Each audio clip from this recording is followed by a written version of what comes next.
Hello everyone, আমি ফাসিল করিম মাসুদ। আপনারা যে হাদি হত্যাকাণ্ডের সাথে আমার জড়িত থাকার কথা জানেন।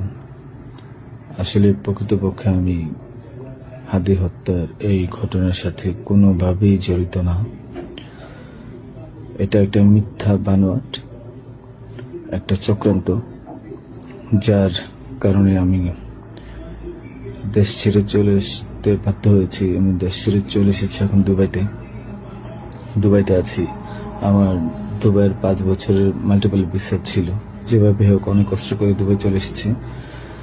আর আপনারা এই হাদি হত্যাকাণ্ডের জন্য মিথ্যাভাবে আমার ফ্যামিলির সবাইকে জড়াইছেন। তাদের কোনো দোষ নেই, তাদেরকে আপনারা সবাই মিথ্যা হয়রানি করছেন। যেভাবে পারছেন সেভাবে অত্যাচার করছেন। আসলে এটা বলে বোঝানোর মতো না। আপনারা অনেক অত্যাচার করছেন, মিথ্যাভাবে তাদেরকে ফাঁসিয়েছেন, আমাকে ফাঁসিয়েছেন। হ্যাঁ, হাদির সাথে আমার সম্পর্ক ছিল। আমি গিয়েছিলাম তার অফিসে যাওয়ার পিছনে কারণটা হচ্ছে, আমি যেহেতু ব্যবসা করি, আমার একটা আইটি ফার্ম আছে। তো দীর্ঘ 10 বছর ধরে আমি বিজনেস করছি। এই আইটি ফার্মে অনেক কাজই হয়, সব সরকারি কাজ হয়। তো এখানে একটা কাজ ছিল অর্থ মন্ত্রণালয়, একটা কাজ ছিল আপনার খাদ্য মন্ত্রণালয়। তো এই দুইটা কাজ নিয়ে আমি কথা বলতে গিয়েছিলাম। সে আমাকে পাইয়ে দিবে আশ্বস্ত করেছিল।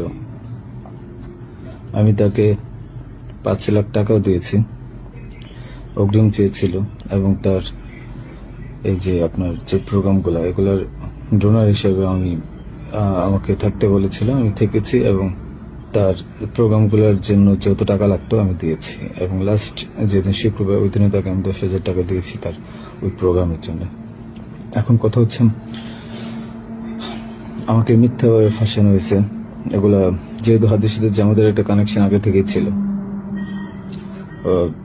ও জামাতের প্রোডাক্ট। তো সেই জন্য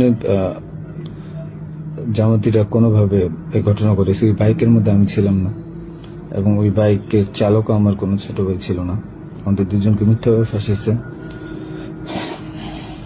এখন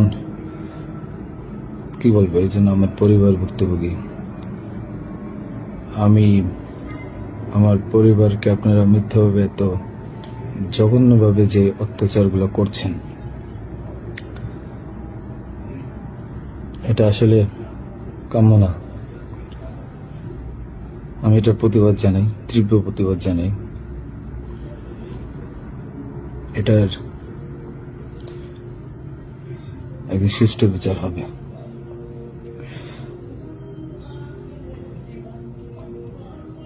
এই ঘটনার সাথে আমার পরিবার, আমি কোনোভাবেই জড়িত না। আর আপনারা যেই ব্যাংকের টাকার কথা বলছেন, এগুলো আমার কামানো টাকা, আমার সরকারি বিলের টাকা। আমি এবছরও 9 লাখ টাকা ট্যাক্স পে করেছি।